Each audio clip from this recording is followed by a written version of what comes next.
Now tonight, we're going to be talking about the Second Amendment court case. A very, very important court case, and one that really looks promising. We've been doing a lot of recall Newsom petitions, haven't we? Yeah. So, now how many people heard the radio program this week on Jefferson State of Mine? Good, okay. How many people listened to Soccer Minds right after that? Good, okay. Because if you didn't listen to those two programs, I would suggest that you go through and you, I would suggest really that you go through that and listen to it. Because I think last week's program really was very telling. I mean, you know, we have three things we need to concentrate on. One is representation. Without that, nothing matters. You're not represented, nothing matters. The second thing is the Second Amendment, because without the Second Amendment, we can't protect anything else. And the third thing is electing people that not only have the opportunity to be able to represent the people who they're elected to represent, meaning the number has to be viable, not one for 500,000 like we have in the Assembly and one for every million like we have in the Senate, but something that's a little more palatable, from like maybe one for every 5,000, one for every 10,000. Then you have an opportunity to keep your eye on your representative to make sure he or she is doing what they need to do as far as representing us. And how about this? How about we have accountability for them? How about they have to play by the same rules we do? So with that, what I'd like to do, I'm going to bring up Sal here. She's got a couple of announcements. For those of you who know about the postcards, these postcards are a really neat idea by a lady named Marilyn, and she's here tonight, and she brought her postcards in. And this one, have you all been watching the secret hearings that the Democrats have been holding? Yeah, how angry, how maddening that is. Anyway, this postcard says, legitimize impeachment. We, the American people, demand a full House vote from both sides. And these postcards are addressed to either Kevin McCarthy or Nancy Pelosi. And they're stamped, and all you have to do is put your return address on them and put them in the mail. Now, imagine if they receive hundreds of these postcards in the mail. Do you think that might get someone's attention? How much are they? They're $3. $3 a postcard. Get some. So, and Marilyn has them in the back, as you go, make sure you pick up one or two of them and get them sent in. This is a great way to let your voice be heard on something that they're not listening to any of us on. Not only that, but this is going through the mail, so how many people are going to look at these postcards as it goes through the mail? So, anyway, that's about all I have.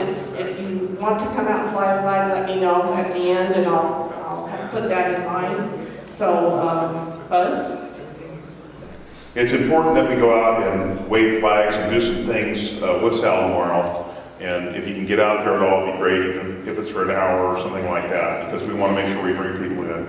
And a lot of people there are asking about Jefferson, when's it going to happen, what's going on. I will say, well, you want it to happen, then we need your help. I mean, if everybody at Jefferson would have given us $5, we have it done already. Or $10. I mean, that's the deal. So we want to make sure that we're able to talk to folks about different things, explain things to them, give them brochures. And the radio programs are very important. Both those radio programs, both Jefferson State of Mine and Sovereign Minds, those are really important programs for people to listen to. And you can listen to them online, they're podcasted, they're archived, and you really need to listen. Well, like I said, you know, you guys want to listen to those programs. Mark is on almost every Sunday. You know, there's the wealth of information. It catches you up on both the court cases. Sovereign Minds gives you stuff that's local. Sovereign Minds gives you stuff that is national that you don't hear anywhere else. So it's really important. We do those programs. We pay to do those programs. We pay to do it. We don't get paid to do it. We pay to do it. And when we do those programs, that information's for all of us guys. So we have it, and if you're at church during that time, that's no big deal. You can go and listen to the podcast. We archived up to 5 years. I would say that 5 years ago, things were a little different. Yeah. But anyway, so I really want to encourage you to listen to that. So now tonight, we're going to be talking about the Second Amendment court case. a very, very important court case, and one that really looks promising. I think that we got a real shot at this thing. Ladies and gentlemen, Mark Baired. Thanks for being here and listening to me yet again, and thank you for those who have never heard me yammer. I appreciate you coming, and I hope you appreciate what we have to say and what we're trying to do here. I got an interesting death threat today. It was kind of fun. It was a guy that was complaining that I was trying to bring God into the Second Amendment. And he claimed to be a Second Amendment supporter, but he was pretty angry that I talked about God and that we mentioned God in court, and that the attorney mentioned the God-given right, the pre-governmental right to self-defense, and the judge got a little bit mad about that too. The judge said, I don't deal in God-given rights. I deal in constitutional rights. That's a federal judge. I have seen federal judges say, the Constitution is whatever I say it is.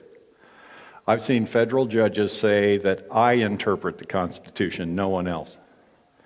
That's the fight we're in, folks, and I don't know about you, but I have had enough. I have had enough. And so I'm going to talk to you about a little different kind of speech today, and I hope you can appreciate where I'm coming from. But first of all, are there any non-Christians in the room? And it's okay, I'm not singling you out. I just want to know because I want to ask a question of you, and a genuine question. No? Yes? Okay, none. All right. I'm sorry? Okay, so none. That makes this a lot plainer and simpler, but still. This guy was mad because I keep introducing God into the equation, the God-given right, the God-given liberties, pre-governmental, pre-societal, liberties that don't come from government, liberties that aren't bestowed upon us by government, liberties that we enjoy because we are creatures of God. And I just want to say that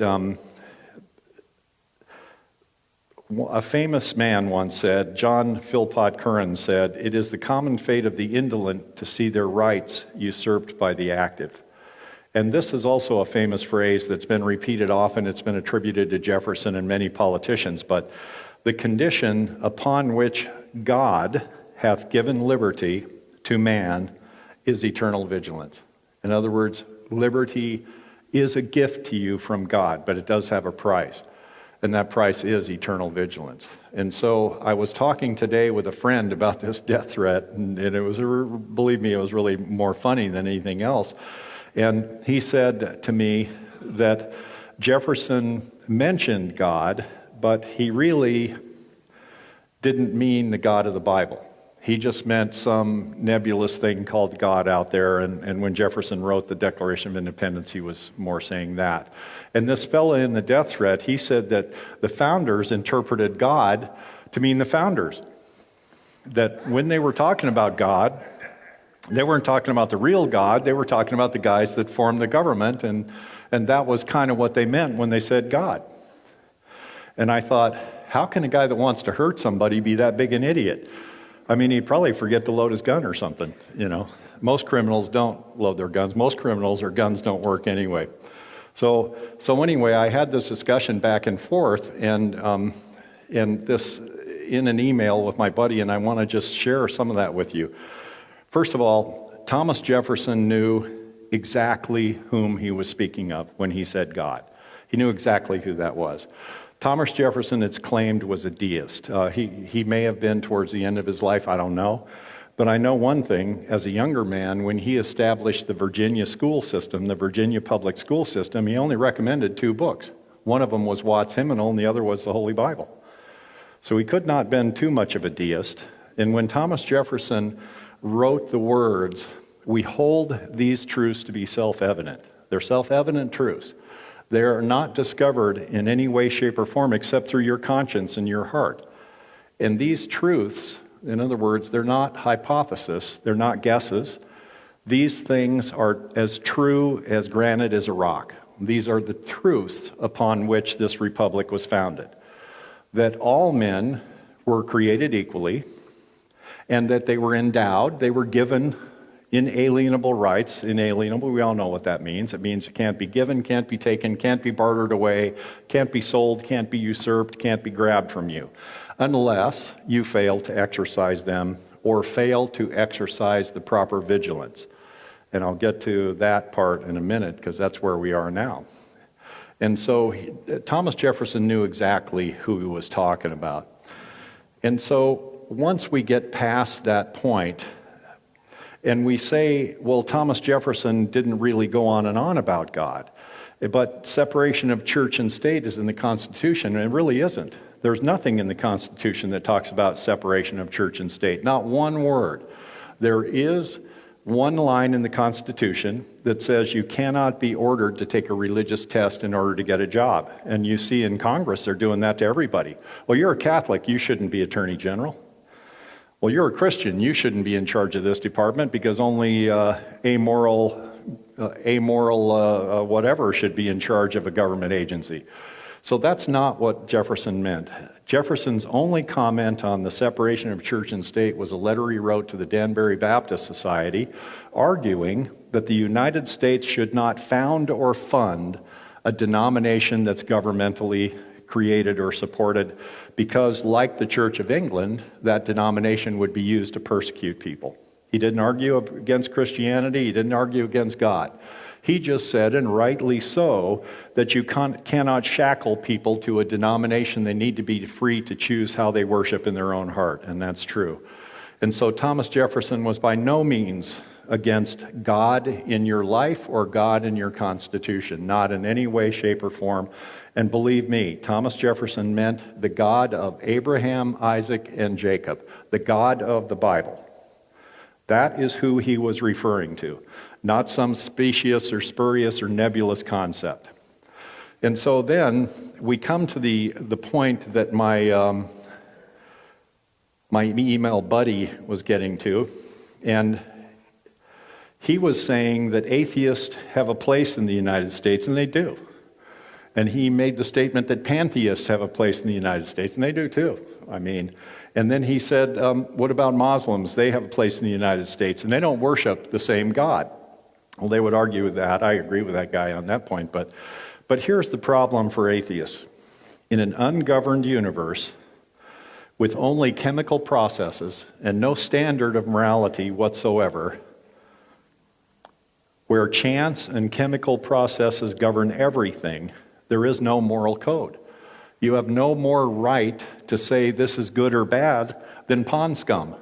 Because if your ancestors are fish or pond scum, there is no moral standard. There's nothing that can be achieved by arguing morality. You don't have a basis in your worldview to even say what's right and what's wrong, unless you just don't like it. And that's the problem we have in this country today. Because the government of California, the government of this town, the government of the United States is desperately trying, not the president, but the rest, Congress, is desperately trying to replace God with themselves as the moral authority, and that moral authority is changeable. And Justice Antonin Scalia said the Constitution is not an empty jug to be filled by every generation that comes down the road.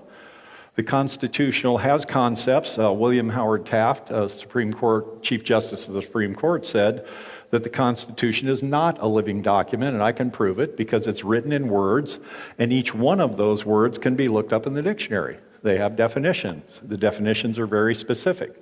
A well-regulated militia, the right of the people, shall not be infringed. Congress shall make no law. So we're coming to the point where we have to ask ourselves, what part of the Constitution is living here? What part does the government want to be changeable and malleable and changeable with every political stripe that comes down the road? It's not the part where the president serves 4 years.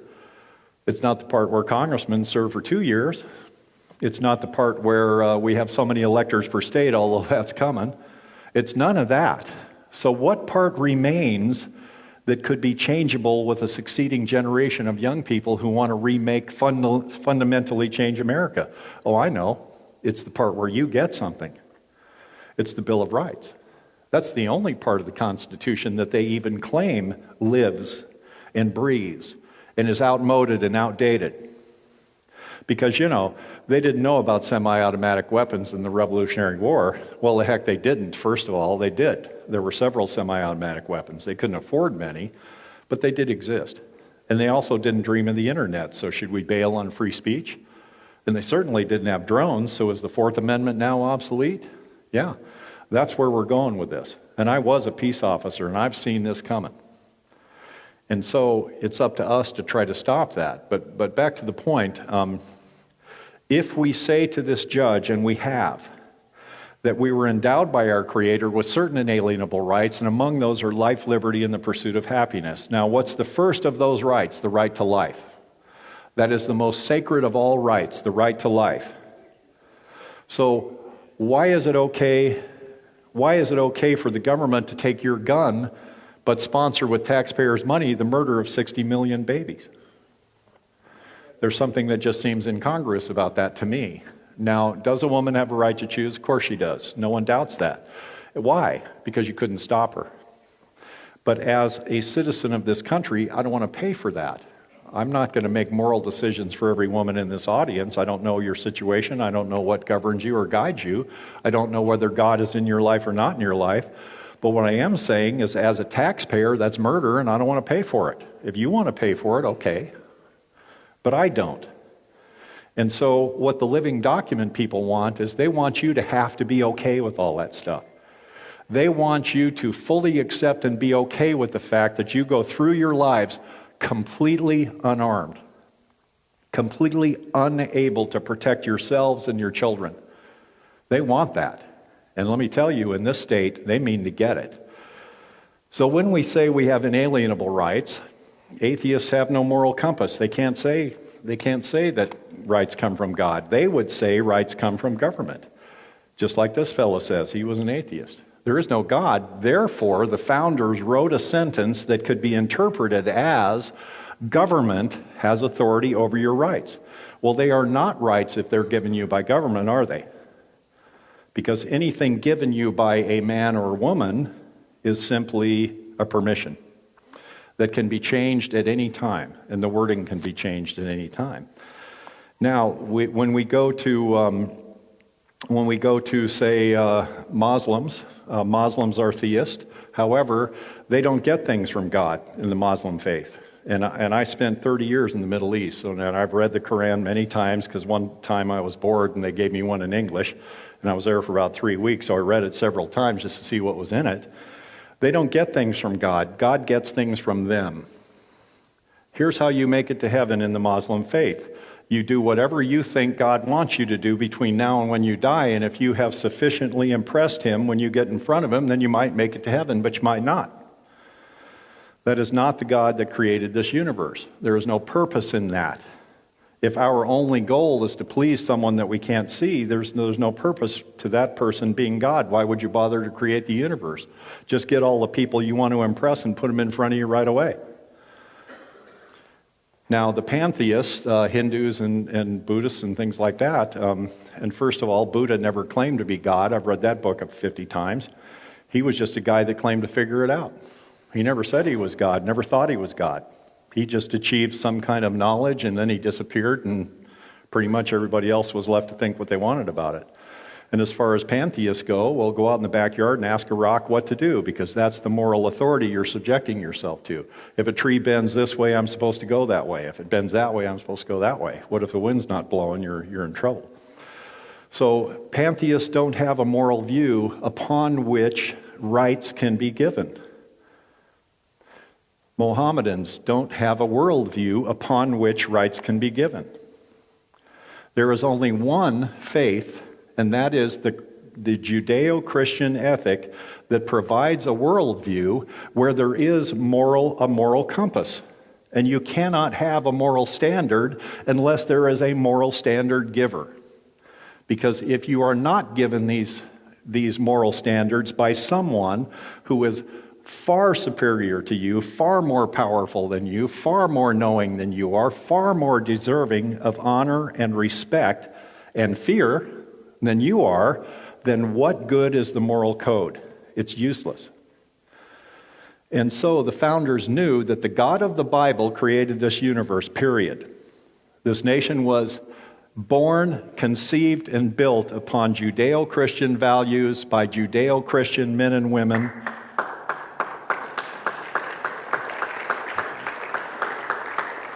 I can prove that in 1,000 letters, 10,000 speeches, 100,000 documents. I can prove it on this computer, or documents I have with me, or documents I'd be happy to mail to you. That is the truth. In fact, the first official document we signed as a nation was a peace treaty with Great Britain. The very first line in it was in the name of the most holy and undivided Trinity. When Nathan Hale knocked on the door of Fort Ticonderoga, and he was with Benedict Arnold and the Green Mountain Boys, and he knocked on the door and he said, surrender this fort. And the major that was the commander of the fort, he was pretty surprised, as nothing had happened up there in months and months and months. They didn't expect anything to happen. And so he goes to the gate and he says, by whose authority do you command me to surrender this fort? And Nathan Hale responds, in the name of Jesus Christ and the Continental Congress. So if we have no God in this country, I don't know what he was talking about, but that theme is repetitive throughout our history until very recently. So now, once we get to the fact that we do agree that there is a reality and a concept of God, that God exists, and that God as an entity is capable of bestowing rights upon the rest of us. He gives them freely as a gift, and he gives them in what William Blackstone says, because God is the ultimate expression of freedom. Nobody tells God what to do. He can do anything he wants. You couldn't stop him if you wanted to. So you, as his creation, are born with some of those qualities. And those are freedoms. Those are liberties. Those are the gifts that God gave you. Those are the gifts mentioned in the Declaration of Independence. Just among these, life, liberty, and the pursuit of happiness. They're not all of them. It's just a few of them. But the most important one is life. So I want to ask you, what good is your life if I could take it any time I wanted to without so much as a by your leave, and you couldn't stop me? What good is your life if the cops can shoot you in your bedroom without so much as a by your leave and without being held responsible for it? What good is your property if someone can kick your door in and take it anytime they want and you gain nothing from it except maybe you get hurt pretty badly? What good are those things? What good is life, liberty, and property if you, as Samuel Adams says, don't have the ability to defend those things? That's the most ridiculous concept I've ever heard. Where we have life, liberty, and property, but if somebody wants it, just give it to them and get out of the way. Well, give them what they want, dear. Give them your wallet. There are times when maybe that's appropriate. If you're outnumbered, outgunned, outfought, if you're like me, you're a little too old to hold your own in a fist fight anymore, like maybe you could once, maybe not, I don't remember. But, maybe those things have validity then. But they certainly don't have to if you are appropriately armed and trained, which is your God-given right to be.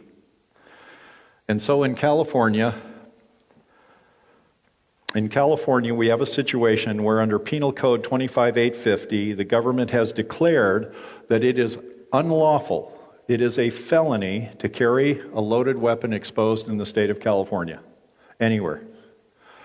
Penal Code 26400 and 26350 says it is a felony to carry an unloaded weapon, either a rifle or a pistol, anywhere in the state of California.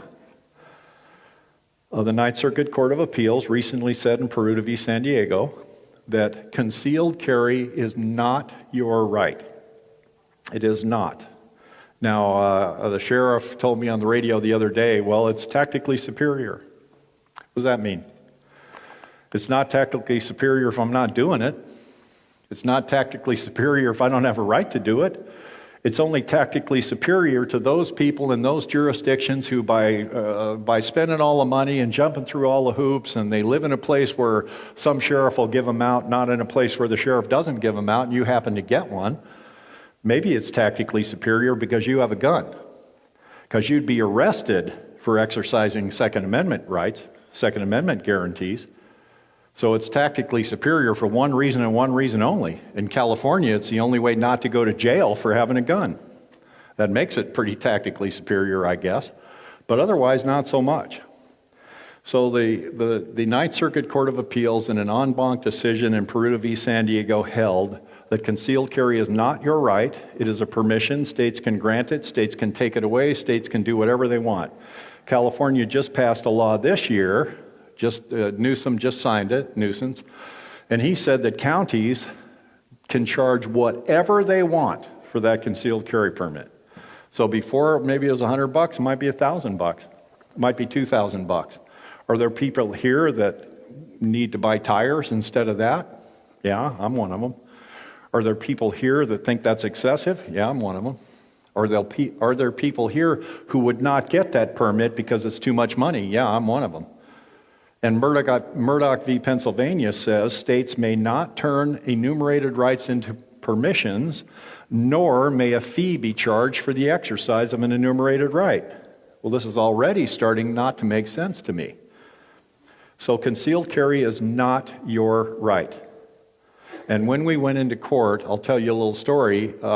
When we went into court, the attorney told the judge, because the state's attorney was talking about public carry. And he was talking about, concealed carry, tactically superior, and public carry, and all this other stuff. And our attorney kind of lost her temper a little bit. She said, Your Honor, I would appreciate it if you'd stop talking about concealed carry. We're not talking about concealed carry. And for the state's attorney to conflate the term concealed carry into some vague reference to public carry and use that to dismiss this lawsuit is disingenuous, and it's legally unconscionable. We are talking about one thing. And that is the core right of the Second Amendment, which according to this circuit is the open carry of a loaded weapon in public places. Now, we're not fighting over sensitive places. That might be another lawsuit because you can't get all the fish out of the pond in one day.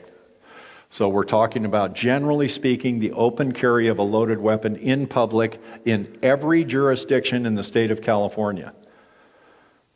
And that is the only right open to you. Now, under California law, it is unlawful to carry a loaded weapon in public, period, or an unloaded weapon. Now, the state says there are 3 specific exemptions. They say the immediate defense. If you are in immediate need of a handgun to defend your life because your life is in serious jeopardy, immediate serious jeopardy, you may produce a handgun and use it. Well, there's one important question that comes to mind. Your Honor, where did the magic gun come from? And in addition to that, upon further research, we discovered that the immediate defense exception is not a right. It's merely an affirmative defense when you're on trial for shooting the guy. So you get up on the stand and you say, well, yeah, but I had the immediate defense exception. And that's where the prosecutor says, yeah, but you could have called the cops. Because the immediate defense exception says you may produce the handgun and use it while you are calling the police. Or, here's another good one, you'll love this one, or if you're effecting a lawful arrest. Have you guys ever arrested anybody in your life? I mean, I have, but I had a badge. But I've, as an ordinary citizen, I've threatened fish cops and said, look, I'll place you under citizen's arrest, but I've never actually had to do it. I mean, so if you in your life are ever trying to make a lawful arrest, you're allowed to produce the handgun. But once again, when you're on trial for false imprisonment, if the arrest turns out not to be lawful, or kidnapping, even worse, if the arrest turns out not to be lawful, you can say immediate defense. And the prosecutor said you didn't call the cops. And you go to jail. And that happened to Overturf in San Diego County. He produced a gun, he was being assaulted, he killed the guy. And he went to jail for manslaughter because the immediate defense exception didn't fly. So that is not a right. Now, California says, well, you have the right to have a handgun in your campsite. Well, you have a right to have the gun, but you don't have a right to carry it. There is no exception under any California law to open carry. You can have them here, you might be able to have them there, but you can't carry them. So the only exemption that actually fits is the 26-150 and 155B2 permit. Now that is under the concealed carry statutes where the sheriff or police chiefs in county of only less than 200,000 people are allowed to issue permits for the open carry of a loaded weapon. There's just one problem with that. No sheriff has ever issued one of those, not even once, not in any county in California, not one single time. And there is no paperwork. There's no application to get one. And if you go ask the sheriff, when I first talked to my sheriff about it, he didn't even know about it. So you can't get one. There is no application. Or in the case of my sheriff and Tom Basinko, I know of two for sure, they will never issue one of those permits. Never, ever. Because they're afraid their police might be afraid. I was a policeman. When I saw a gun, I wasn't afraid. That's kind of my job, to discern the good guys from the bad guys, right? You know, if I walked up to a car and there was a gun on the seat, I'd go, oh, cool, what's that? Oh, it's a 1911. It's my uncle's. I'm taking it over to my dad's for shooting tomorrow. Oh, okay, well, do me a favor. Don't play with that while we're talking. That was it.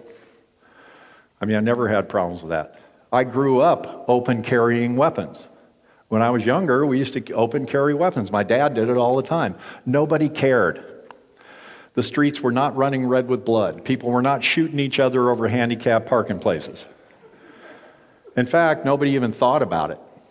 Yeah, I can remember walking in the sporting goods store where pretty much everybody had a gun. I didn't even look at them. I just don't remember that being very remarkable. And it certainly wasn't legally a problem. So we did sue, and we had our day in court.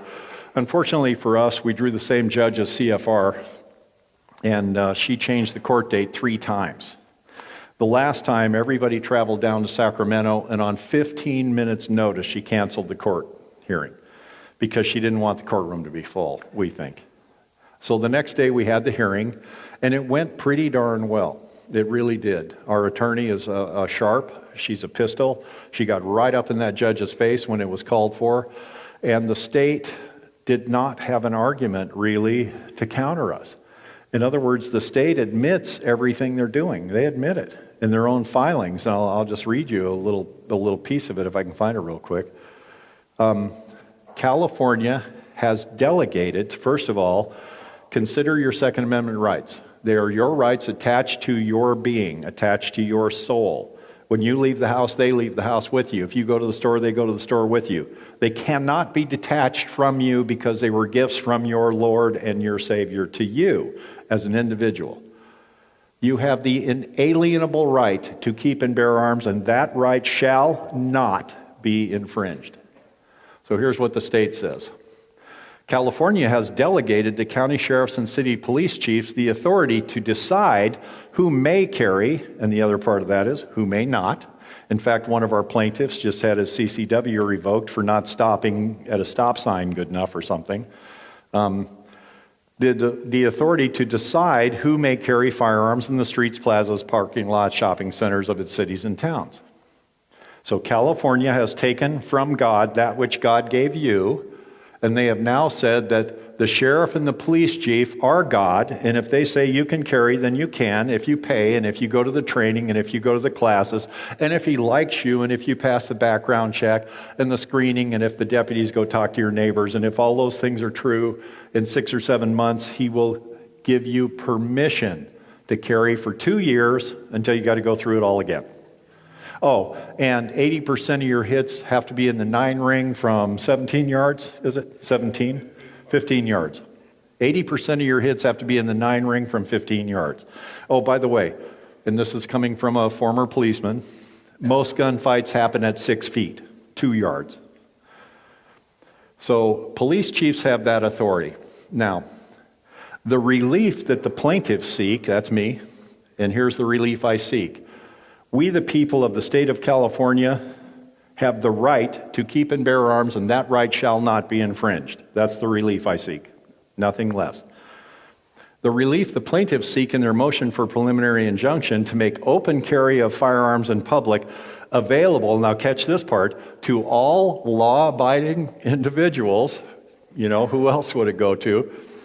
To all law-abiding individuals would upset the careful balance of carefully constructed regulations together with protecting the rights of the individual are designed to maintain order.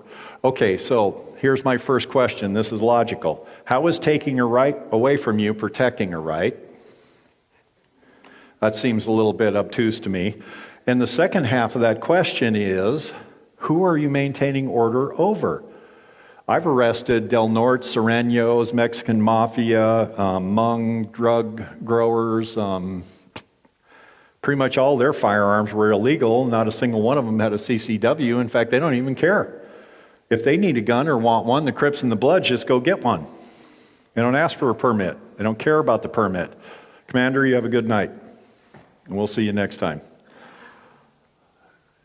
So the only people that they're interested in maintaining order over is you, the lawful individual. The judge asked. She's trying to dismiss on grounds of general harm. So she says, well, the class of people you're trying to protect really includes everybody, don't you think? And the attorney says, no, I don't think that.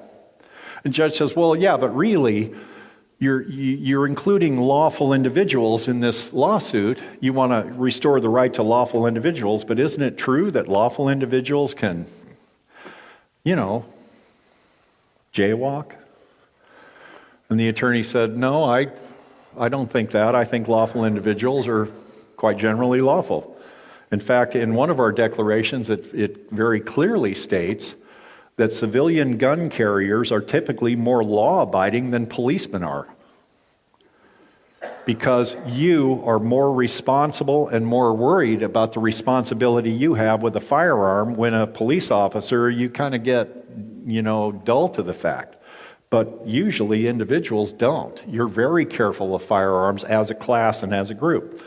So then the judge says, okay, and this was something she brought up in the CFR case too, in order to promote the general harm dismissal of the case. She says, well, all right, that just who wouldn't be included in the class of lawful individuals? And our attorney kind of like, you got to narrow that down for me, Judge. I'm not really sure where you're trying to go with this. Well, who would not be included in the class of people that you define as lawful individuals? That was a real question. I couldn't believe it when I heard it. And so Ms. Bellantoni says, well, why don't we start with the federal guidelines? Violent felons, people who have been adjudicated mentally defective, violators of abusive domestic restraining orders, people who have been incarcerated against their will for mental defects, 5150s. And then I'll just change to my words because she went on. Your Honor, criminals. They're not part of the group of people called lawful individuals. So that kind of put that to bed.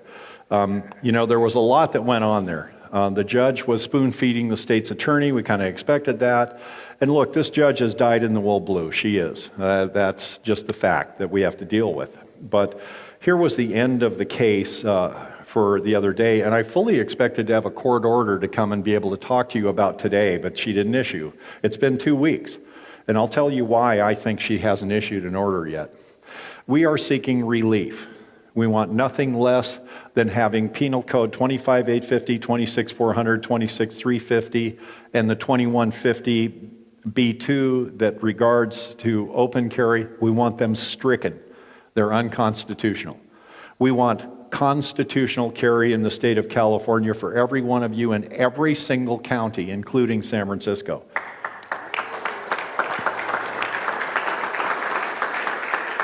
Where, by the way, they only have 2 concealed carry permits in San Francisco County, and both of them belong to judges. Oh, funny how that works. So the elite can protect themselves, but you can't. And that is what the case asks for. Now, also, we have a Fourth Amendment and a 14th Amendment claim. The Fourth Amendment claim is usury and possessory interest in property. In other words, and the judge was really mad about this one. This one made her mad. And Amy was talking about, well, Your Honor, we have the God-given right to carry our property in any manner we see fit. And the judge said, I don't deal in God-given rights, I deal in constitutional rights. And Amy said, well, this right is pre-constitutional. I don't care, I don't want to hear any of that. I deal in constitutional rights. So the possessory and usury interest of property is if you purchase your firearm lawfully, and you are a lawful individual allowed to purchase that property, and you use that property lawfully, the government has no say in how you bear that property. In other words, ladies, if you're at work and you have your pistol on your hip and then you go out that evening and you need to wear a dress and you can't wear a pistol on your hip? Are you concealing the weapon, or are you just putting it in your purse so you can carry it? If I walk outside and it's freezing cold and I have my pistol in plain sight, am I concealing my weapon, or am I just putting on a coat because it's cold? You need guilty conscience to prove intent. Concealing something in legal history has always had a mens rea, a guilty conscience. In other words, an implicit intent to commit a crime through concealing that property. When I searched a suspect, if he had dope shoved down his pants, he was concealing the dope. He wasn't putting it down his pants because his pockets were full. Well, that's what I'm talking about with a gun. If I carry the gun in my pocket because I don't have a holster, is that concealing it, or is that just me carrying a lawfully purchased piece of property? And so that's the Fourth Amendment claim. The 14th Amendment claim is that the due process we find in the Fifth Amendment to the United States Constitution applies to the states. And it is incorporated through the 14th Amendment. So if we say that Article 3, Section 1 of the California Constitution says California is an inseparable part of the United States and the Constitution is the highest law in the land, would not you expect the 14th Amendment to apply here? I certainly would. And I'm not a big fan of the 14th Amendment. I think it was one of the best and worst things that ever happened in the Constitution, both in the same breath. And that's a long discussion I won't get into now. But the point is, you have the right to property that cannot be taken from you without due process in the Fourth Amendment, which specifically applies to the states. Is it due process to say you may not wear a raincoat when it's raining? No. Is it due process to declare that ladies who have no other way to carry their firearm have to go defenseless because the only way they have to carry it is inside of a package, a purse, a wallet, whatever, or a fanny pack? No, it isn't. It's unconstitutional, blatantly. And we will not allow that to stand. We will not. And so that's our 14th Amendment claim. Those claims will all survive. By the way, the judge tried to get rid of them. She couldn't do it. Now, here we also, the second component of the case is a preliminary injunction. That is to say, when I have suffered irreparable harm as a plaintiff, I am likely to succeed on the merits of the case in the long run. The balance of injury falls to me, and there's one other hurdle, and I forget what it is. Then the court can issue a preliminary injunction granting those rights be available for exercise until the case itself winds through 10 years in court, which it's going to take, unless something good happens to one of the other cases. So that's what we ask for. We want our right to be restored now. And you take 20 years to play in court, but we want our rights while that goes on. And so the judge says to the attorney, this is the foolishness that goes on in court, and I've seen it 1,000 times. Unfortunately, it's the rule, not the exception. Well, Miss Bellantoni, your plaintiff looks all right to me. He doesn't look like he's hurting in any way. So how has he been harmed by the loss of Second Amendment guarantees? And she just said, well, Your Honor, the Supreme Court has held again and again and again that the deprivation of an enumerated right found in the Bill of Rights is irreparable harm, period. That constitutes irreparable harm. She says, well, how can you prove that burden has been placed on the plaintiff? And this is where little Amy, she's like this tall, she really lost her temper. She said, it is not my burden to show that my client being deprived of an enumerated right has been harmed. It is his burden to prove that he has not. Don't ask me whether my client's been burdened. Deprivation of an enumerated right is the burden. It is the purview of the state to prove that that right has not been deprived to him, and they can't because they admit it in our own filing. They can't show that. So we are likely to succeed. There is irreparable harm. The balance of interest does fall with the plaintiffs, not the state. In other words, they cannot prove that they have lost anything in our exercise of rights. They cannot show specific harm because lawful individuals, by their very moniker, are lawful. You are not capable of harming someone because you have liberty. And if you harm someone with your firearm, then that changes your classification. Because homicide is the taking of a human life, period. If I shot a bank robber tomorrow and he did it, I would still be on trial for homicide. Now, some homicides are justifiable, and that's what we're talking about with self-defense. In other words, as a lawful gun toter, you have the same burden that I had when I was a peace officer. You have a narrow path that self-defense is okay. And that's morally. God demands that as well, right? We can't, just because we're gun toters doesn't mean we can go around shooting people. You got to have a good reason for it, and it better be good, or you're going to jail. But that would change your name to criminal, wouldn't it? And you'd no longer be law-abiding. So law-abiding people are incapable of doing harm to the state through exercise of rights. We're incapable because we're law-abiding. So here's how this is going to go. The judge cannot dismiss the case. There's no grounds. And she tried, believe me. It was pretty comical, really, wasn't it? Yeah. But now the PI. It's anybody's guess. She did ask one really odd question, and that was, counselors? I can't even say this without laughing. I'm sorry, and I'm trying to be serious right now. If I allow this preliminary injunction, will either of you appeal it? I almost choked on my own spit. Oh, well, no, Your Honor. If you grant Second Amendment rights to 40 million people in California, the state would never appeal that, would they? And if you fail to grant that right, oh gosh, do you think we'd appeal it? I mean, of course we will. If she grants that PI, it'll be appealed. If she doesn't grant it, it'll be appealed. That was just dumb. But she did ask that question. And so it crossed her mind to grant that appeal. Now here's what I'm asking you specifically. I'm asking you, if this preliminary injunction is granted, the state will run straight to the Ninth Circuit, and within 10 days, they'll have that PI set aside until we can appeal it to the Ninth Circuit. And we can fast track it. Deprivation of rights is an emergency by necessity. We can get that thing fast tracked and get there pretty quickly. But will you carry? Because if we don't carry when we have the right to carry, then we're giving it up on our own.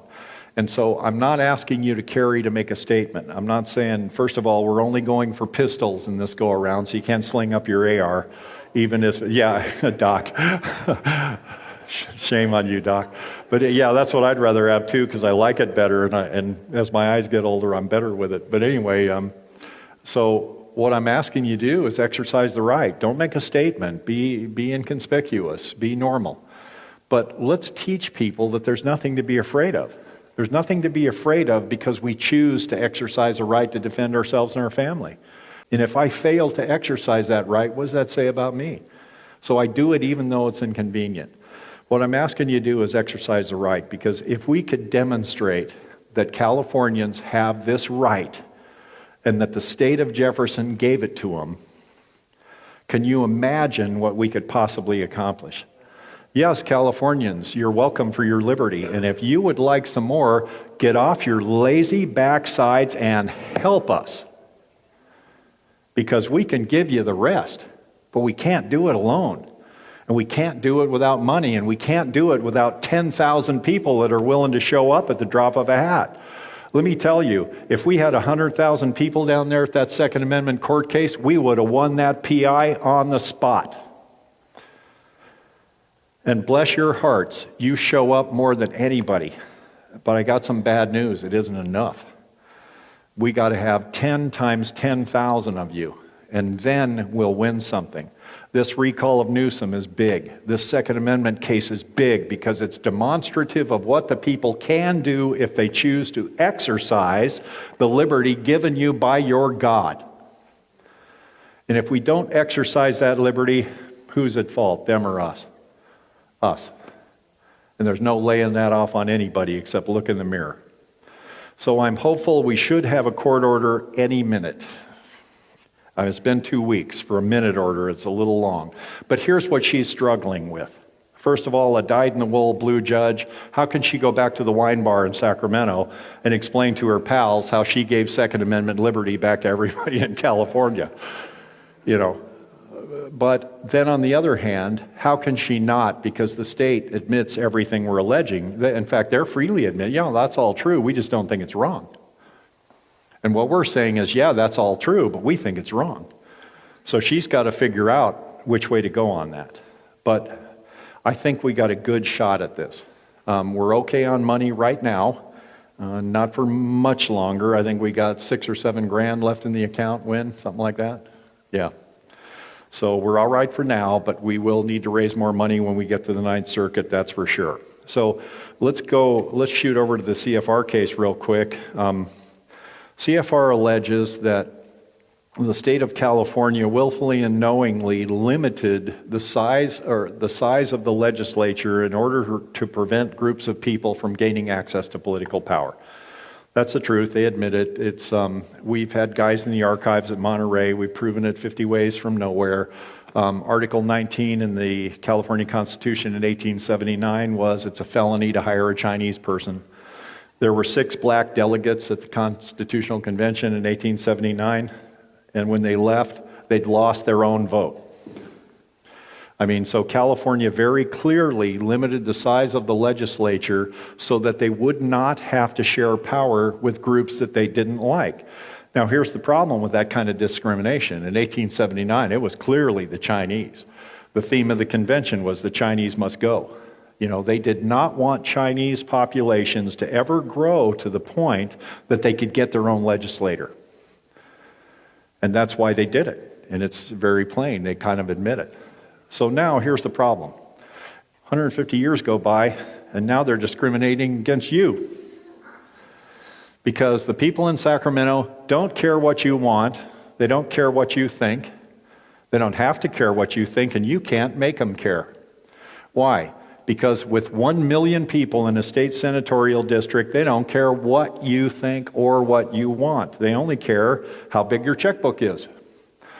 I want to do a FOIA before much longer and find out how often state senators meet with constituents as opposed to lobbyists. Because we had one state senator tell one of our people that he never has face-to-face meetings with constituents. He doesn't have time for that. And if everyone in his district called him once a year on the phone, he could spend 2.7 seconds with each guy. And that's working 271 days a year, vacations off for Christmas, figuring the 8-9 hour day. 2.7 seconds on the phone with each constituent if they were to just call him once a year. So what we're asking the court is, what's enough? Will you answer this question now because it must be answered? If a state senator can't represent 1 million people, why don't we look down the road 100 years? Can he represent 10 million, 50 million? Right now, the people of North Korea have more representation than you do in their legislature. They have one for about every 50,000. You got one for 500,000. In fact, you have better representation in Congress than you do in your own state, because a congressman only represents 764,000 people. Your state senator represents 1 million. Your assembly person represents 500,000 people. Here's what we want, and we will settle for nothing less, and this is why. We want a legislature that is what the founders of California envisioned for this state. We, the people of the state of California, grateful to Almighty God for our freedom to secure and perpetuate its blessings, we established this Constitution. The founders of this state founded it to protect your freedom. And when they did that, they instituted a form of government that had 2,500 people for each assemblyman and 1 state senator for each 6,000, not to be less than 1 per county. And there was only 1 county that didn't have one, Santa Barbara County, because it had so few people in it. The guy that rode through from wherever stopped and asked all 4 people what they wanted. But that didn't hold up for long. And so we had that system before, and we had it all the way up until 1964, quite frankly, because in 1928 they passed Prop 26, where each county had its own state senator. The very smallest counties like Alpine had to share, but everybody pretty much had their own state senator. And California worked. We had less than $5 billion in long-term debt. We were building stuff, freeways, everybody was happy. You had your liberty, we had money. And then in 1964, the court itself, The federal court gave itself the power to intervene in state elections. That was the end of state sovereignty. And then we march on, and the court said all state elections will be conducted under apportionment schemes supervised by this court. So we went from a collection of 50 sovereign states that had formed a federal government to protect our liberty to a federal government that tells every single state how they may or may not elect state officials. And that was the end of your liberty too, because why do we have a state? To protect our liberty from the next biggest fish, which was the federal government. Well, now the fish owns the state. And the state employee unions own the state, and the money owns the state, because the districts are so big that you don't have any real say. So here's what we want. We want to create a state, we want to create a situation in court where we have one assemblyman for every 2,500 to 5,000 and a state senator for every 5 to 10,000 people. That would mean that California would have 13,000 assemblymen and about 7,000 senators. The state house would have to get a bigger phone system. They'd need a bigger dome to cover all those egos. But what we hope is that we would create a situation where the state of California comes to us as the plaintiffs once again and says, hey fellas, this ain't gonna fly. What can we do instead? And that's where we stand up and say, it's easy. Let our people go. And we create the state of Jefferson, where each county has a state senator.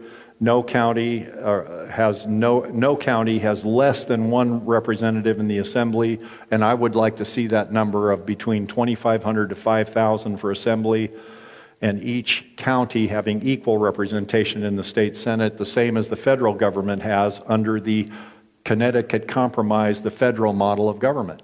And that would guarantee our liberty. And the Constitution we have written, it's pretty good. The court case has been stalled because the judge says, you don't have the right to be in court.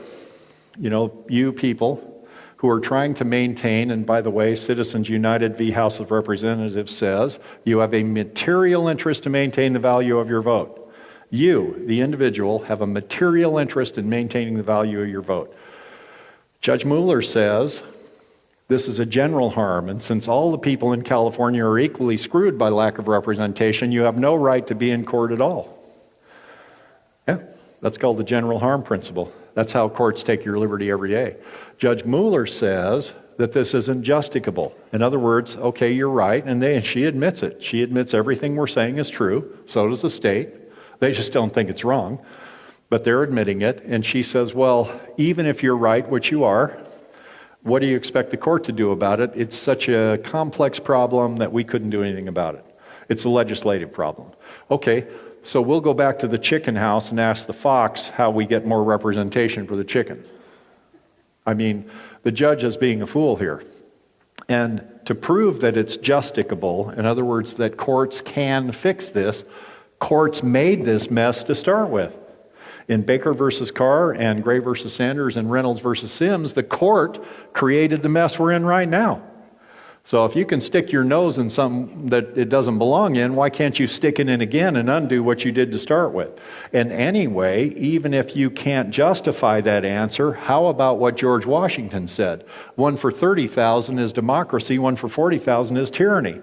And if that isn't good enough, why don't we just go to the national average of representation among all states and ask ourselves, California is number 50. We have 350% less representation than state number 49, not to mention the other 48. At 1 per 1 million and 1 for 500,000, the next worst state is Texas, and they have about 1 for, I think it's 300,000 or 400,000 and 1 for 200,000. So, judge, go with the national average. I mean, there are several ways to fix this, but at the very least, it would create a situation where government in California is untenable. But here's what I find, folks. I find this statement indefensible. This statement is so horrifying to me that it is indefensible. When the government that you formed to protect your liberty turns to you and says, there are so many people here now, it is not convenient for us to represent you adequately anymore, and we're not going to, and you can't make us. What does that make you? A citizen or a slave? That's where we are right now. So we're on appeal because the judge keeps dismissing over general harm and lack of justicability. And there are some other principles, Shapiro v. McManus, and most of you have heard all that stuff before. And if anybody hasn't, I'll be happy to explain it to you afterwards. We're on appeal, and we had a very fortunate stroke of luck. We encountered an attorney who used to be the Chief Justice of the Ninth Circuit Court, Alex Kaczynski. And he got railroaded out of court over some sexual misconduct allegations, and I don't know whether he did it or not. To be honest with you, I don't care. It's not my business. It's his wife's business and his business. But he's in our corner as an attorney, and he wrote our appeal. And Judge Kaczynski was not a fan of this case. His first take on this case was, well, it's not that you're not getting justice, you just don't agree with what the judge said. But now that he's had time to read the history and read the things that we've discovered through torturous study, I'm talking about, I mean, I can't even tell you how many books I've had to read and all the people around us that are in on this deal, and how many documents I've ferreted through and how bad they stink when they get moldy. But anyway, once he read all the stuff that we gave him, he finally said, hey, wait a minute, this is wrong. And we're going, really? Thanks, Judge. But he wrote our appeal. And here's the good part for us. If Judge Kaczynski can't get an appeal past the Ninth Circuit, there isn't an attorney on earth that can do it, because he ran that circuit for 20 years. The Ninth Circuit was overturned about 87% of the time that their cases made it to the United States Supreme Court. And the reason they were overturned is because of the dissent that Judge Kaczynski would write in that case. He's known to the Supreme Court. He's known for being a superlative wordsmith. He is known for his opinion writing prowess, and he wrote this for us. Here's our only problem. Kaczynski ain't a cheap date. Our attorneys have been working pretty cheap, but he is not. And we can win this if we can pay. That's what, unfortunately, I wish we could get the brooms and pitchforks and just go make them do the right thing, but that's not how it works now. So if we can pay, we can win. And that's where you come in again, as always, and where we all come in too, because we've all given everything over this. My business is in trouble. I lost my job as a sheriff because of my politics. Yeah, really. I mean, I sat down with my sheriff and he's, well, and I'm going, hey, liberty's liberty, man. I don't know what to tell you. I can't work in a place where a guy who says he's a constitutional sheriff isn't constitutional. I just can't do it. And I like that work. I loved catching big dopers. I did. I liked keeping it out of the junior high and the elementary school for you. And I felt good about doing it. But I gave that up in a heartbeat because my liberty and my responsibility to the God that created me is far more important to me than any job, any amount of money, any circumstance you can name. I will crawl through 100 miles of broken glass and barbed wire if that would help get this case done. That's how I feel about this. And I'd like to...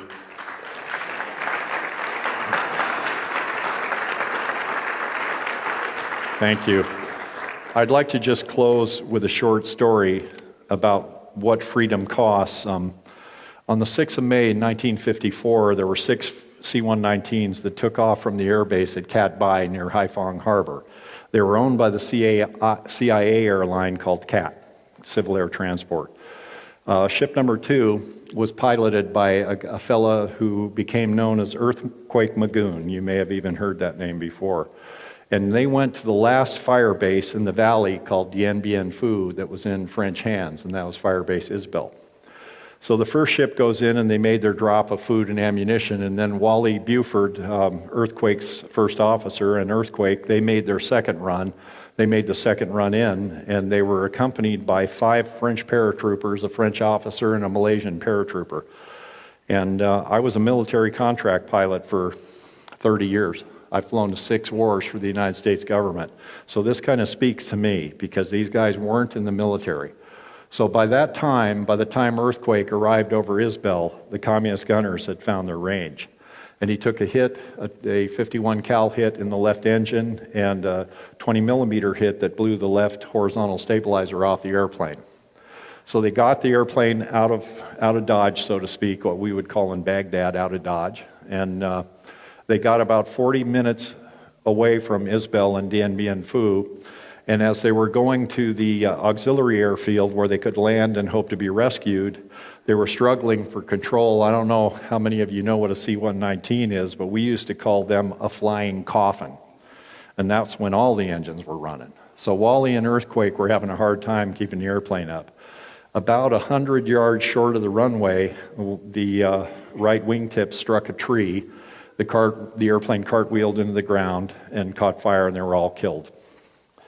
And Earthquake, by the way, was a former Flying Tigers pilot. So he'd kind of already given it the office.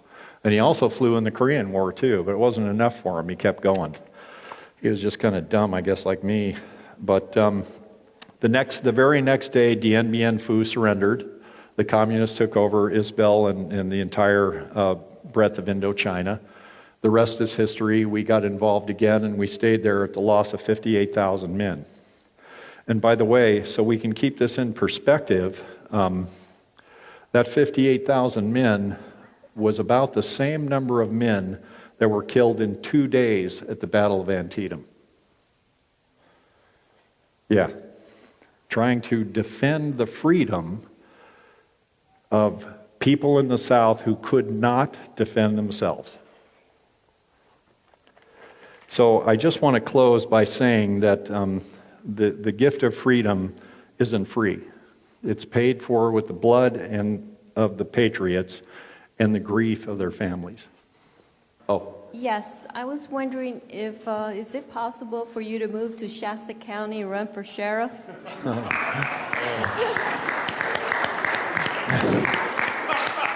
I have a simple answer. To that. Oh, dear Lord, please don't do that to me. You know, I thought about running for sheriff in my own county, but, you know, first of all, there's a lot of money there, and I probably wouldn't even win. And if I came here and ran for sheriff, the state employees union and the government employees union, you know, you have to have about $250,000 to run for sheriff, and otherwise you just don't win. And I asked myself, you know, yeah, on one hand, I would like to be a sheriff, because I think a lot of good can be done. But then I wonder on the other hand, because the way the system is built and as corrupt as it is, I would certainly get myself in trouble almost immediately saying something to somebody or forgetting to cross a T or dot an I on some federal piece of paper, and I probably wouldn't last long as sheriff. But thank you. You know, I have thought about it, and I continue to think about it. And if I thought I could win, I might try it. So. I think there's plenty of time, so if you think about it, there's plenty of time to raise some money, so I think it could be done, and I'm sure the Shasta County people will vote for you. Okay. Well, thank you very much. I appreciate the sentiment. Yes, sir. Yeah, it sounds to me like they're admitting that that has such a large population is unwieldy for their government to administer. Sure. And I was looking at populations of other European or just Western states, and I noticed there's no Western country in the history of the West that has such large populations as California that's not itself a national government. So it seems to me that's a good argument that it's simply it's too unwieldy to have such a large population. Well, that's the argument we're making, certainly in court, and here's what the judge says. And think about this in terms of China, okay? Think about this if you lived in Hong Kong.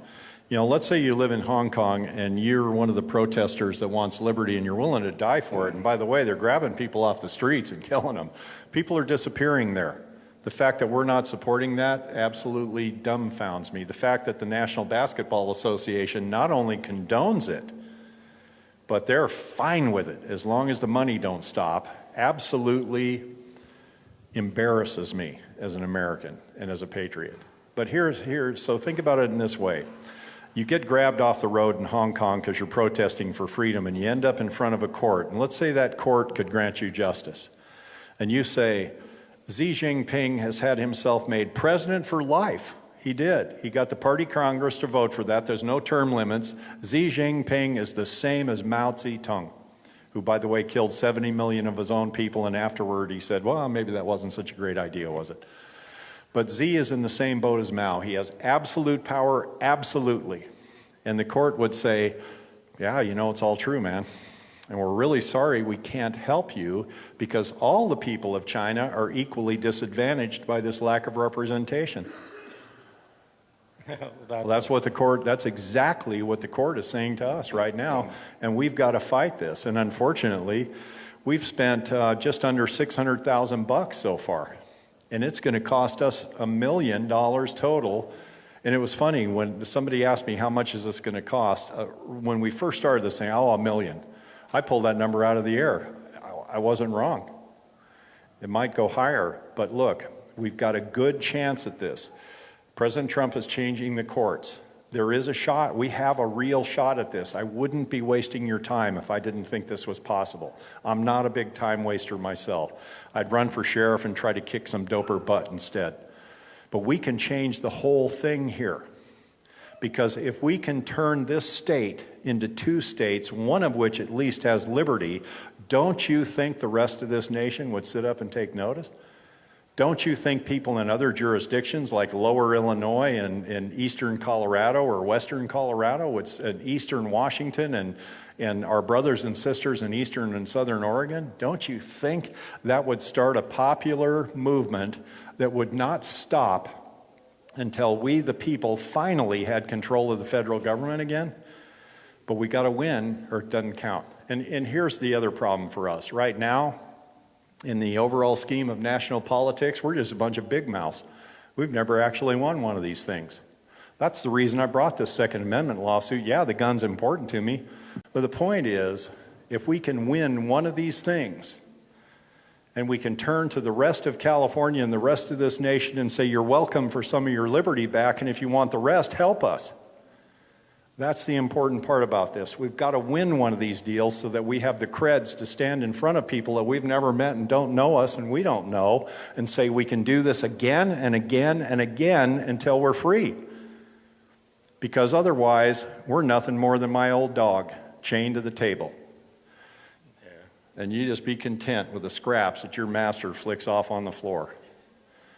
And if you're not a patriot, hey, crouch down and lick the hand that feeds you. That's very well said. Thank you. Another question. Could we also assert to the court that since the government is attracting a huge illegal alien population, if they would A, stop attracting them with various incentives, and B, deport the illegal alien population, then that would be millions of people less in California. That wouldn't solve the problem, but at least it would show good faith. Here's why that will never happen. First of all, harboring and shielding an illegal alien is a violation of Title 8, Section 1324. The governor of California is a felon.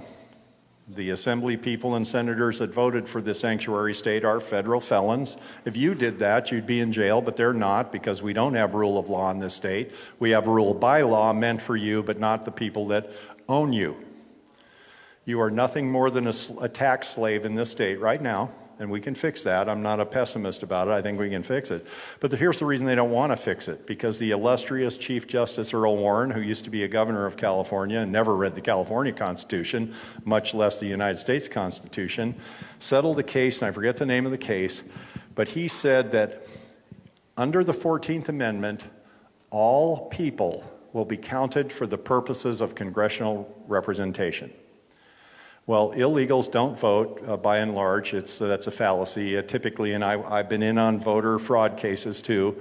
I was in on a voter fraud case where I personally witnessed illegal aliens voting in more than one place and in places that they don't live. Illegal aliens voting in the first place was a felony, and there was no prosecution made because the Secretary of State's investigator, whom I was the bodyguard for, said, well, you know, the Secretary of State wants everybody to be able to vote, even illegals. Wow. So we proved it, but nothing was done. Now here's the thing. Most illegals move to large cities because that's where the money and the jobs are, and it's easier to get on welfare because nobody really knows you there, and the lines are so long that they try to get through them. So you have a congressman like Mad Maxine Waters who might win a congressional election with 12, 15,000 votes. And then you have a congressman like, say, Doug LaMalfa, who's got to get 300,000 votes because there aren't very many illegals here. Illegals are counted for the purposes of representation, but they don't vote. So when you take the 350,000 illegals out of Maxine Waters' district, there are only 200,000 people left. Half of them aren't registered to vote. The other half are. That's 100,000. And in California, typically less than 20% of the people that register to vote actually vote. So out of 100,000 people, you might have 20,000 people that will settle, in fact, less than that, because if 20,000 people vote, it only takes 10,001 to elect a congresswoman. So where in a Congress district like a rural district, that congressman might have to get a lot of votes and spend a lot of money. In largely Democratic districts, they don't have to spend near the money and they don't need near the votes to win. And that's why that will never change in California. It has nothing to do with securing the borders. It has to do with the Democratic Party getting their people elected and maintaining power. And when you put that together with voter harvesting, with ballot harvesting, which is a felony in most states, we're in trouble. And without a lot of you, hundreds of thousands of you willing to stand up and make a stink, that's not going to change. And right off the bat, when you're that distorted, the distorted number of voters, the discrepancy that Doug LaMalfa needs so many votes, I mean hundreds of thousands of votes to get elected, whereas Mad Maxine only needs a few thousand votes. That automatically that violates the one man, one vote principle that the opposition is asserting in their court cases. Yeah, and Clarence Thomas in Abbott versus Evenwell said, we've been trying for 50 years to defend the principle called one man, one vote and failed utterly because it's nowhere in the Constitution. So that whole one man, one vote thing invented by Earl Warren is nothing more than the tool used to steal your liberty. I think we got another question. Thank you very much. And they're not even abiding by it. That's the thing. They don't care, and they don't have to, and you can't make them. That's the point. Thank you. Okay, Mark, if you have to go back to the appeal and all of that, I'm sure you have all the stats from John Lott. Yeah. Okay, and what is it? Was it Maine that recently went constitutional, Kerry? Maine, New Hampshire, and Vermont are the three safest states in the United States. There you go. I was just going to say, they know that. They're the three safest states in the United States, and they're all open carry states. Right, and I know these... But we have better. We have a 30-year veteran of law enforcement in Kansas who wrote a declaration and is prepared to testify that, first of all, lawful and moral people do not suddenly lose their sense of morality and run out murdering people just because they're allowed to exercise a constitutional right or a constitutional guarantee. Constitution doesn't give us a right, God does.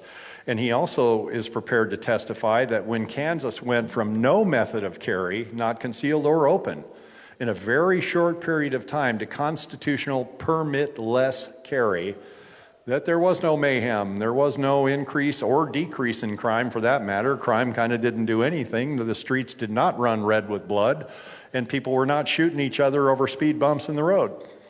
Right. And if, as Basinko says, and I am an officer, I've been through use of force training and I've been through offensive and defensive training until I'm ready to vomit. But what Chuck also says is that if you have cops, like Basinko said, well, a cop will show up, see a person with a gun and shoot him. Well, there was a Dallas police officer just shot a woman through her window, and he saw the gun, and that guy's probably going to go to prison. First of all, when I see a gun, I'm not allowed to shoot just because I see a gun.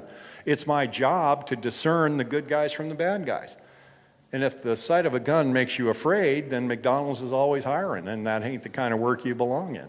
Right, and the contradiction I see, too, with our sheriff, and I respect it, our sheriff, he is proud to say he has over 10,000 concealed carry. In fact, he hit the 10,000 mark back last fall. And none of us 10,000 have committed a crime in this county. So, well, here's the deal. You have the ability to carry because he said you may. Right, And he might say you may not next time, or he's not going to run again. The next sheriff may not give any of you permission to carry. I'll proudly say that ever comes, I'm carrying anyway. I'll take my chance in court. Amen, brother. Thank you, Mark. Yes, sir. Yeah, thank you for being here, and thank you for doing what you're doing for all of us. If people want to donate to the court case, where can they go? The guy right next to you knows the answer to that, oddly enough.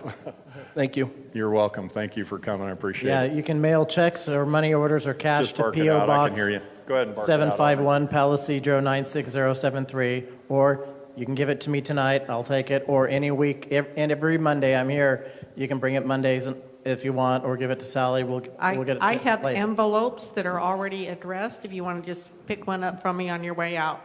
Right. And those envelopes are already addressed to go to the funding P.O. Box out in Palo Cedro.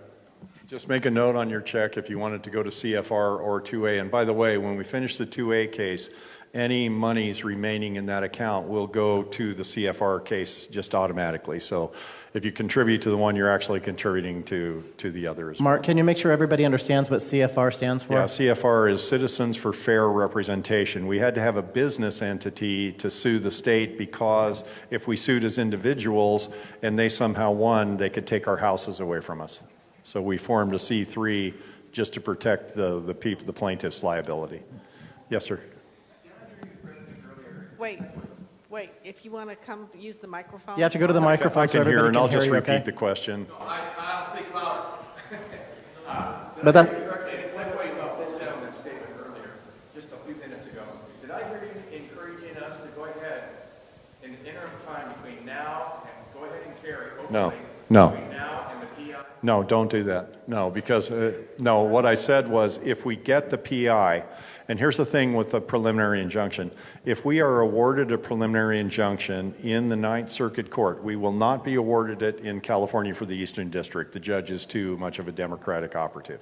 But if we gain that PI in the Ninth Circuit, there's a case called Chambers versus U.S. that says the outcome of any case in the Ninth Circuit Court of Appeals is binding and mandatory on all federal judges in the circuit.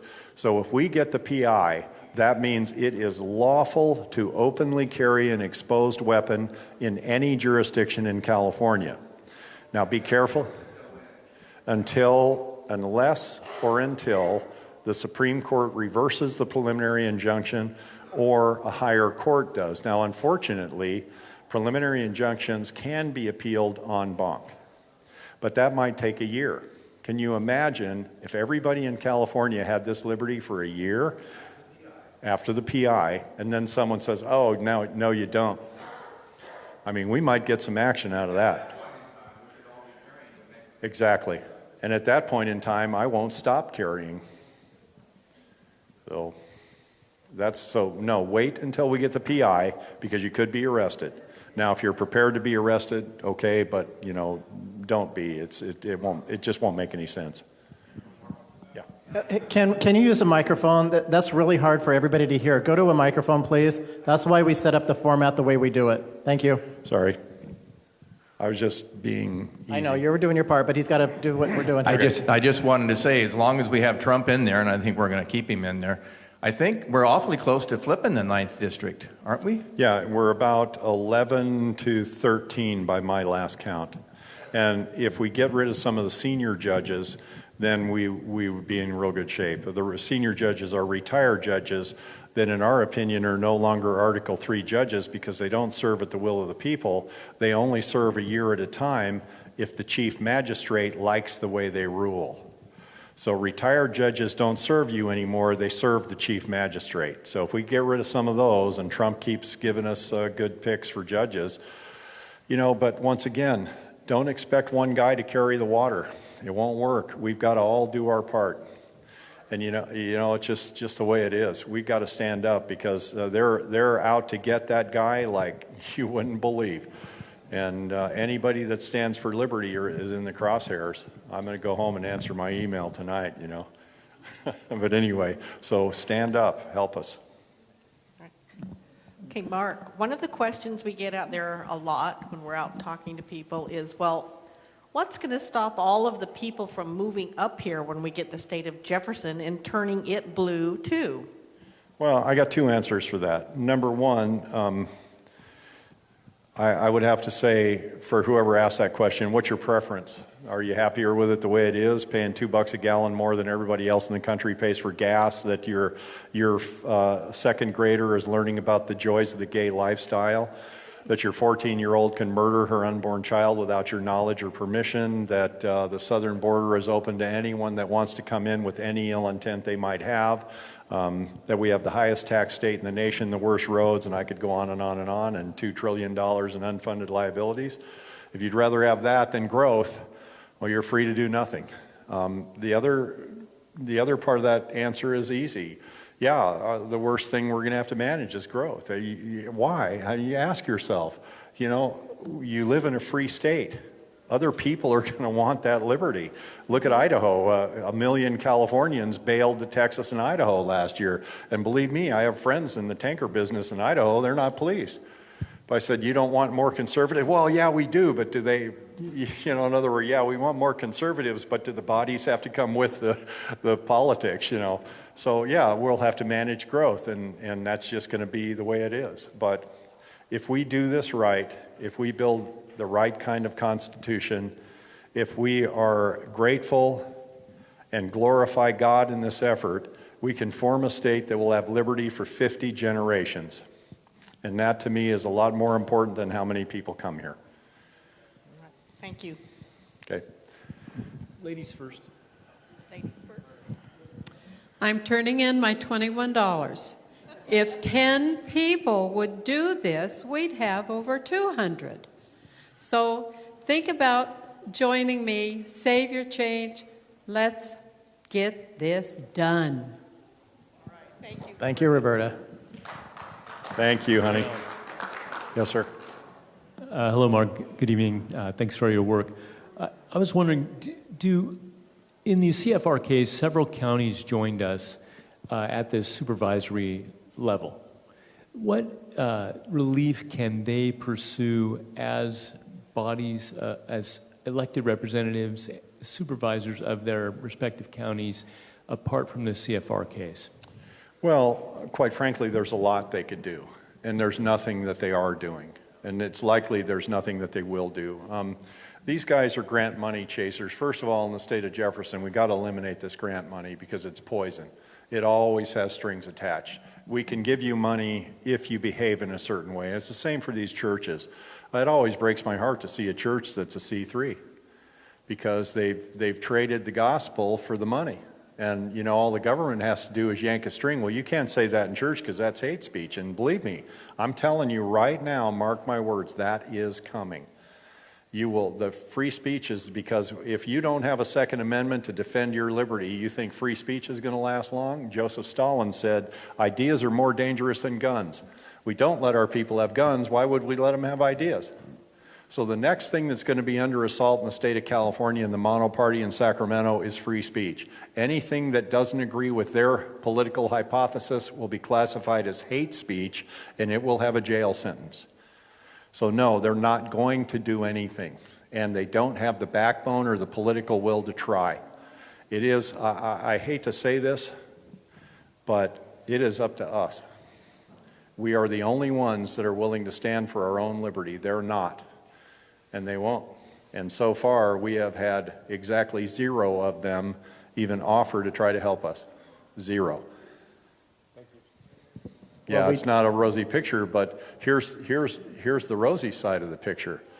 On April the 19th, 1775, 70 men stood on Lexington Green against 700 soldiers of their own government, and they did not yield the field until they were ordered to do so.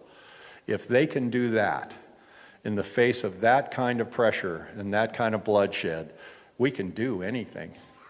And if we don't turn our back on God and we glorify Him through this whole process, I'm absolutely convinced there is nothing we can't accomplish if we have the will of good people to help us.